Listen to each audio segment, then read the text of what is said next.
La información en Contacto Directo. ¿Qué tal, Alfredo? Buenos días, ¿cómo te va? Muy bien, Steffi, buenos días a todos. Dos de los empresarios más ricos del mundo, Bill Gates y Warren Buffett, consideran que es una injusticia la lotería del ovario, es decir, la suerte de nacer rico y seguir siendo inmensamente rico sin crear riqueza con trabajo propio. Y por eso dejarán a sus hijos solo una parte de sus fortunas. Tampoco se la darán al Estado, que ya se lleva el 40%, sino creando fundaciones que combatan los efectos de la pobreza sobre salud y educación. Muchos países por eso no dan igual tratamiento con el impuesto a la herencia a las fortunas personales que a las fortunas de las empresas. De allí que causó gran revuelo esta declaración del presidente Rafael Correa. Recordemos. Querer todavía mantener una sociedad patrimonial donde, de acuerdo a ellos mismos, los grupos empresariales que se oponen a esto, el 80% de las empresas tienen estructura familiar. ¿Cuántos serán los ecuatorianos que tienen empresas? Máximo el 2%. Y que eso se transmita de padres a hijos de generación en generación, o estos impuestos progresivos que no son para fines de recaudación. Lo han reconocido. 80% de las empresas tienen estructura familiar. Ellos quieren mantener eso. Nosotros queremos acabar con eso. Guillermo Lazo, buenos días, bienvenido a Contacto Directo. Muy buenos días, Alfredo, a sus órdenes. ¿Cuáles serían los efectos sociales y económicos de acabar con la estructura familiar del 80% de las empresas ecuatorianas? No entiendo el empeño del presidente Correa de atacar a la familia ecuatoriana, no solamente con el impuesto a la herencia, con haberle injustamente incautado la administración del Fondo de Cesantía de Pensiones de los maestros ecuatorianos. Haber eliminado la obligación del gobierno de aportar con el 40% de las pensiones jubilares, haber puesto un techo a las utilidades de los trabajadores privados ecuatorianos. Parece que la consigna es acabar con la prosperidad de la familia ecuatoriana y sustituirla por una propiedad bajo este Estado correísta, que lo que hace es crear un impuesto a los sueños, a las aspiraciones de los ecuatorianos, porque no es verdad que afecta a pocos ecuatorianos, afecta a toda la sociedad ecuatoriana, porque un artesano, un pescador artesanal, a lo largo de años ha logrado pagar la embarcación, una inversión de $600.000, y él trabaja para sus hijos, no para el Estado correísta. Ahora, voceros de Alianza País han reiterado que la gran mayoría de los que hereden no pagarán el impuesto, porque la tabla es progresiva, el que más tiene más paga. Por ejemplo, el que hereda $40.000 paga $115, quien hereda $70.000 pagará unos $800. Ahora, eso en cuanto a las personas, pero ¿qué ocurre con las empresas? El impuesto, que sería el segundo más alto del mundo, ¿a qué situación las podría llevar? Alfredo, con mucho respeto, no caigamos en la trampa de cálculos de números. Este es un tema conceptual, este es un tema de principios. Los padres trabajan para proteger a sus hijos, y si hay una casa de $60.000, $70.000, ni un ladrillo le pertenece al Estado correísta.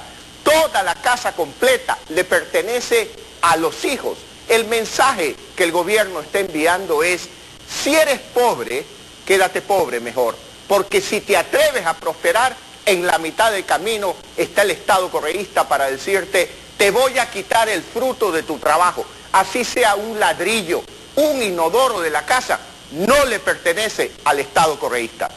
Ahora, posteriormente a su anuncio de acabar con las empresas de estructura familiar, el presidente Rafael Correa se refirió al impuesto a la herencia y al socialismo moderno en los siguientes términos. Veamos. Estas son unas lecciones aprendidas. Jamás esperamos una reacción así del sector empresarial, porque el impuesto a la herencia no afecta a los costos empresariales, los costos de producción, la competitividad de la empresa. Afecta la riqueza intergeneracional, la dinastía, el linaje. El socialismo moderno reconoce el mercado, la necesidad de capital privado. Siempre en la sociedad moderna va a haber un segmento capitalista mercantil, pero al menos tengamos un capitalismo moderno, con la democratización de la propiedad, de los medios de producción, no concentrado en menos del 2% de la familia. Ahora, hay varias clases de socialismo. El que se está implantando en el Ecuador, que busca acabar con las empresas de estructura familiar, es para procurar un modelo de predominio estatal, un capitalismo de Estado en la economía y con toda la influencia que eso significa en el control de la política. Si usted quiere democratizar el capital de las empresas, lo puede hacer muy bien, creando las condiciones adecuadas para que las empresas sean cada día más exitosas y eso estimule para que cualquier ciudadano común y corriente quiera tener una acción de una empresa. Pero no va a lograr la prosperidad a la base del castigo, la patada, la incautación, la confiscación. Yo no estoy de acuerdo con aquella expresión del linaje de las empresas. Me parece que hay que tratar con respeto a muchos fundadores de grandes empresas del país, cuyos hijos trabajaron en esas empresas, han contribuido al crecimiento de esa empresa. Y ahora viene el Estado correísta, el Estado gallinazo, a pretender quitarle lo que legítimamente ha ganado la familia y que le pertenece a los hijos. Este Estado gallinazo que ahora se va a pasar leyendo las páginas de periódicos para enterarse quién ha fallecido, quién ha muerto, para ir al velorio, no para darle el pésame a los deudos, sino para ver qué se lleva de los muertos. Esto es inaceptable, sobre todo en una sociedad como la ecuatoriana, con una economía que no tiene una sólida formación bruta de capital y que mucha de esa formación bruta de capital proviene precisamente de las empresas familiares. Lo que está provocando Correa es la desinversión. No tenemos inversión extranjera y él con prepotencia le dice a los empresarios ecuatorianos: si no les gustan mis políticas, váyase nomás del Ecuador, que le vaya bonito.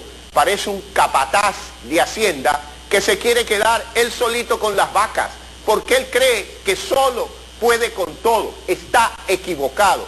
No podemos permitir la instauración en el Ecuador de una economía que tiene una tendencia muy clara hacia la cubanización de la sociedad ecuatoriana, hacia la venezolanización de la sociedad ecuatoriana.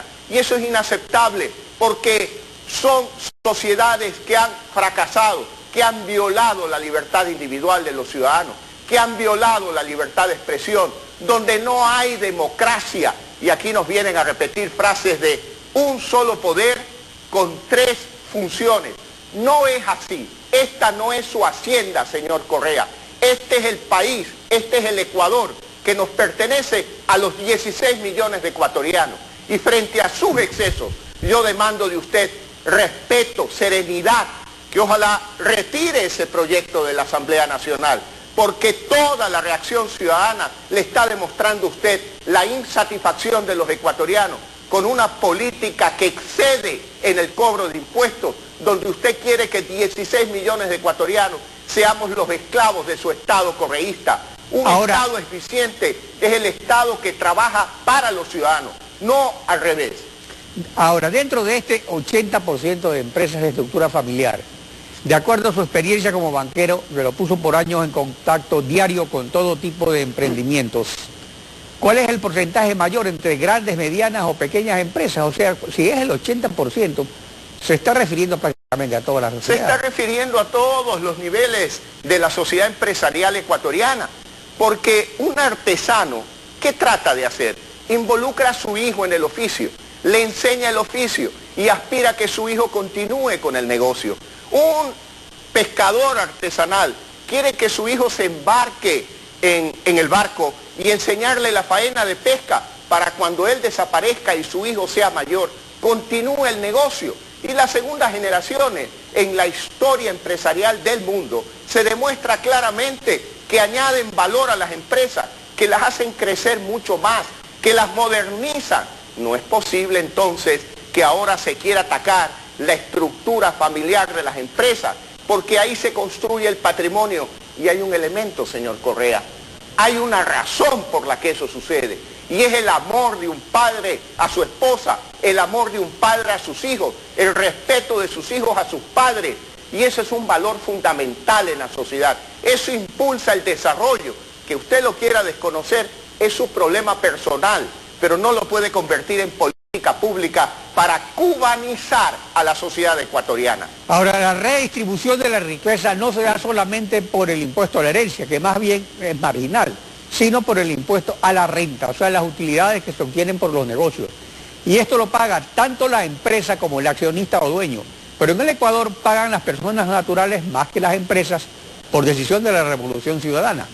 ¿No sería coherente aplicar igual criterio con el impuesto a la herencia? Pero vea, Alfredo, lo que usted señala me lleva a la siguiente reflexión. A lo largo de la construcción de un patrimonio en 30, 40, 50 años, una empresa paga el impuesto a la renta, paga el IVA, el impuesto a la salida de divisas, paga aranceles, paga ya la plusvalía también. No puede ser que si durante la vida un empresario se pasa pagando impuestos, no es posible que una vez que muera, ahí llega también el Estado a seguirle cobrando impuestos a sus herederos. Así no se crea riqueza, quitándole a los muertos su patrimonio. La riqueza se crea estimulando para que los vivos, los ecuatorianos en vida, tengan estímulos para seguir adelante, para prosperar, y no se cuarten sus sueños con este impuesto a las aspiraciones, donde además yo quisiera decirle algo, Alfredo. Ahora resulta que para el presidente Correa es mala la acumulación de riqueza, pero es muy buena la acumulación de poder político en sus manos. Quiere pasar una ley para limitar el desarrollo empresarial y al mismo tiempo unas reformas constitucionales que le den capacidad ilimitada para quedarse de por vida de presidente en el Ecuador. Eso no lo podemos admitir, porque eso implica la privatización del poder político por un lado y la estatización del esfuerzo de la familia ecuatoriana. Por eso yo les quiero decir que en el 2017, cuando sea gobierno por decisión de la mayoría de los ecuatorianos, tiraremos al tacho de basura este proyecto de ley del Estado correísta y además haremos todo lo posible para que el Estado devuelva hasta el último centavo de impuesto cobrado con esta injusta y confiscatoria ley. Guillermo Lazo, gracias por acompañarnos en Contacto Directo. Son las 7 de la mañana con 14 minutos. Vamos a irnos a una pausa. Al regresar está en nuestros estudios Alfredo Serrano, exdiputado de Galápagos por el Partido Social Cristiano. Su réplica sobre el veto presidencial al proyecto de ley del régimen especial para las Islas Galápagos que ya aprobó la Asamblea. Regresamos. Quédese usted en nuestra sintonía. La injusticia es humana, pero más humana es la lucha contra la injusticia. Lo dijo Bertolt Brecht, dramaturgo y poeta alemán.